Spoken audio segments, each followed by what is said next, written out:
Hi, I'm Michelle. Welcome back to Finally Revealed. In this video, I want to talk about the way that presidents are elected in the United States. The United States is a republic, and its government is what you might call a representative democracy. We don't directly vote for the president and vice president. This was a surprise to some of my friends from other countries.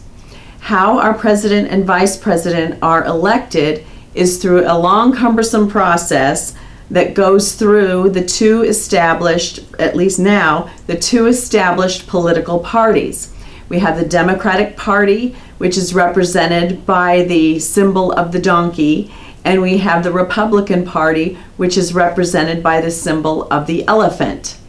All right, each of these have been around for many, many years and are the recognized official political parties. Each of those parties has a system whereby they have delegates to their national convention, and it's at these national conventions where the candidate for that party is the presidential candidate is selected. Then once the candidate for president is selected, that person is then able to nominate and bring along their vice president. And so when you vote for the president, you don't separately vote for the vice president. You vote for a package, so it's a team, a president and vice president.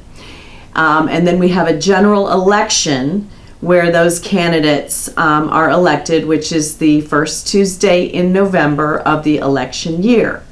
So going through the process down to the people of the United States and its territories actually get to vote a couple of times in this process. The first step is at the primary or caucus stage, if the state where that person lives in has a primary or a caucus.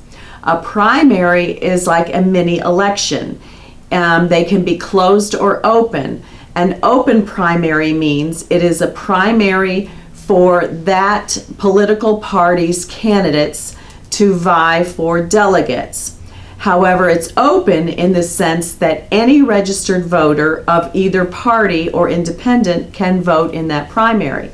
A closed primary is where, again, you're voting for candidates in one or the other political parties, Democrat or Republican, but in a closed primary, only the registered voters of that party can vote in that primary.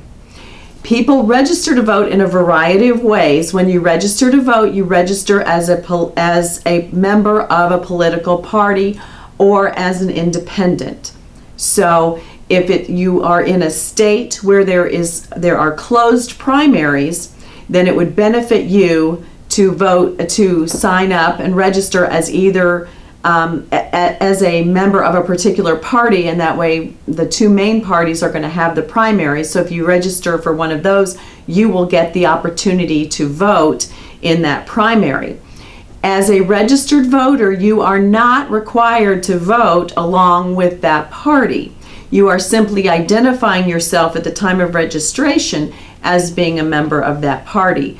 Come the general election, you can vote for whomever you want who's on the ballot, and in some cases a write-in ballot. Okay? Now going down the other path, there is a caucus format.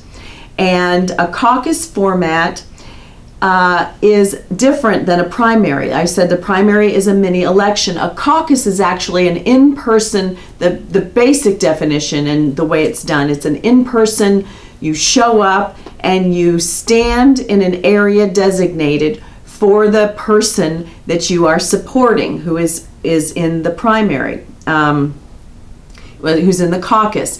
And there are speeches at the beginning of the caucus, and then there can also be speeches throughout, where if you are for candidate A over in one part of this big auditorium and people for candidate B are across the room, you can try to sway the people in the other camps to come over and join your group. So it takes a period of time. There are stories about caucuses in certain states that get very boisterous, or the people who participate in them get very boisterous. And then at the end of the caucus, they do a head count of who is sitting or who is in that group for that particular candidate. And that's how they know who won the caucus. Back over on the primary side, the votes are counted, and that's how they know who won the primary. Now, in another video, I'm going to go through the delegates to the convention and how they are assigned and how many are needed for the candidate to become the nominee, and how that vote is taken. So stay tuned. I really appreciate all the support on the channel. If you would like to see the next videos coming out, click the subscribe button. You can also follow us on Facebook or on Twitter, where the latest videos are announced on a regular basis. Thanks again for joining me. I'll see you next time.